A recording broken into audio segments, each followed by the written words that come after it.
This meeting is being recorded.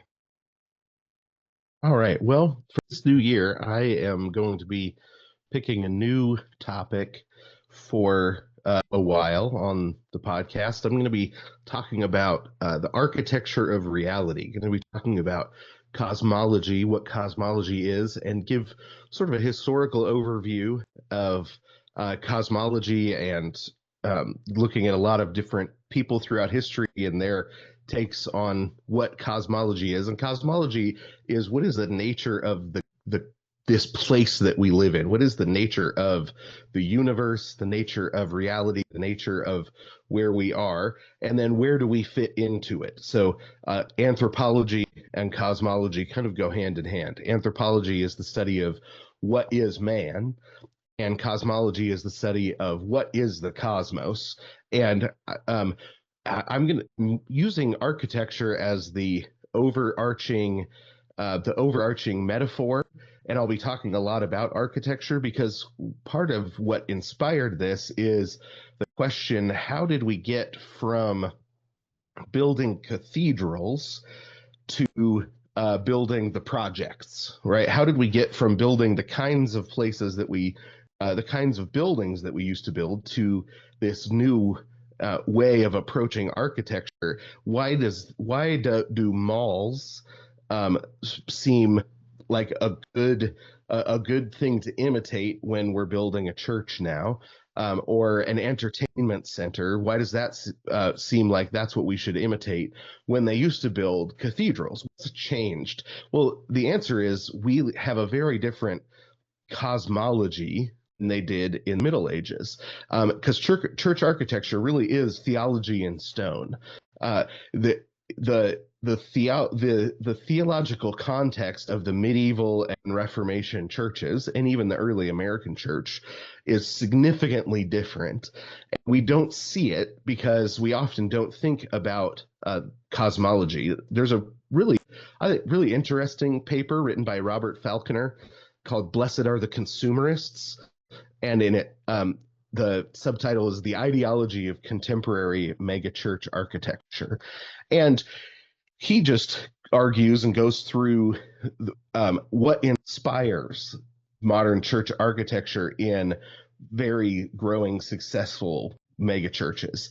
And he talks about the emphasis on shopping malls and entertainment centers, spectacle, material prosperity, and the things that come as inspiration, that consumerist influences, um, the so that churches build their buildings to align more with secular consumer spaces, rather than what he believes the church is for: sacred or communal aspects of Christianity. And that's the conclusion that he comes to, and whether that is the right conclusion or not, I think he's a really interesting person to read about the topic, because he points out that it's in the name of evangelism that we build our churches to reflect the way people think about reality, right?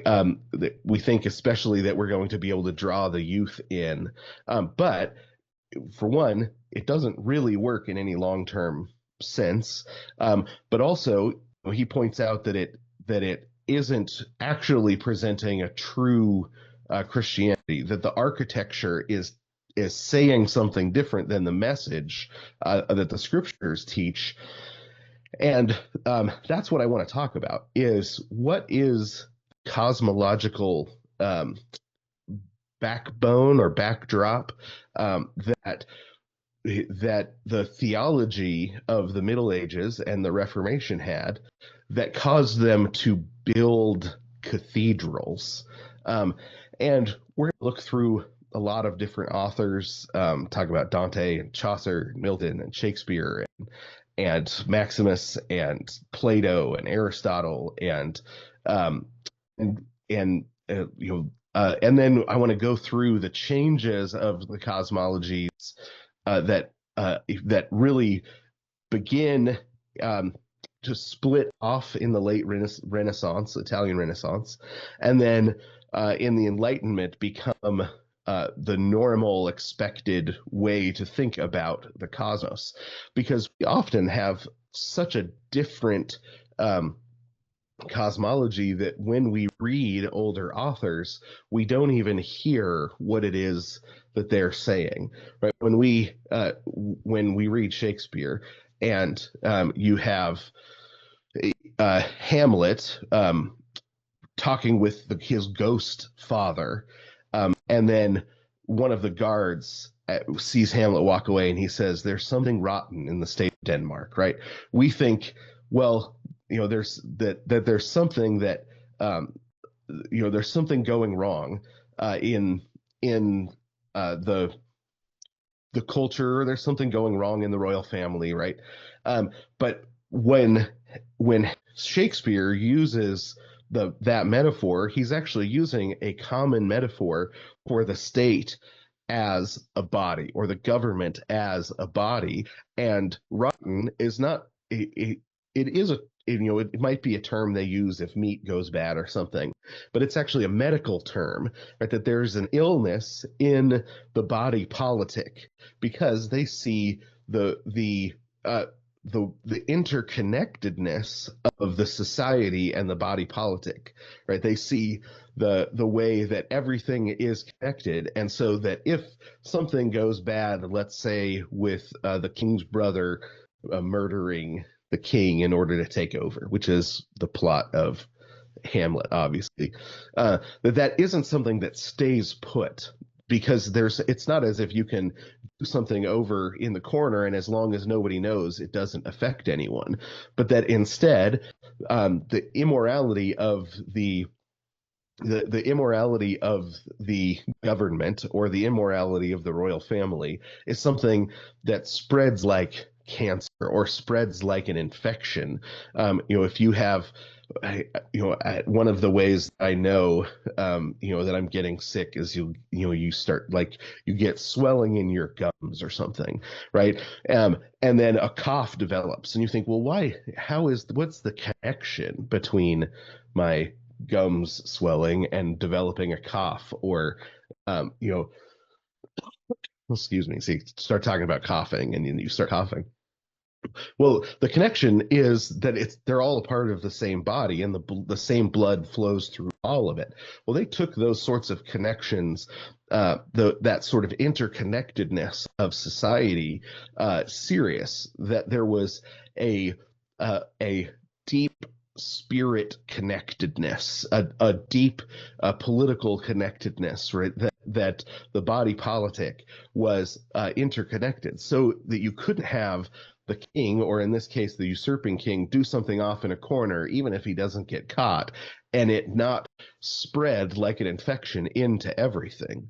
And so that unless justice is done, there is a rottenness, an infection that is going to spread throughout the rest of society. And in fact, that's what the story is when the opportunity to put an end to the rottenness, to the infection happens, the injustice it arrives, and it's not taken properly.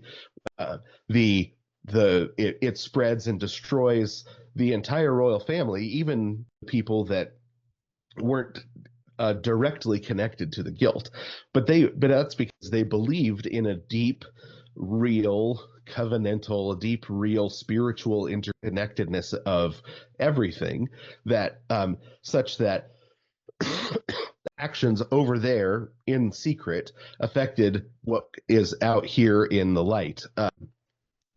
And that went for everything. That went all the way up through stars, down to down to the flowing of the water and the health of the fields, right? That everything was deeply interconnected, and that's something that we have lost, because we really believe that the only way things can affect one another is if they physically touch, right? By means of physics. But even there, when we talk about physics, I remember even just recently, just a couple of weeks ago, seeing a something fly through the air and a pine cone fly through the air and and break apart as it did, and saying, "Oh man, look at that physics in action."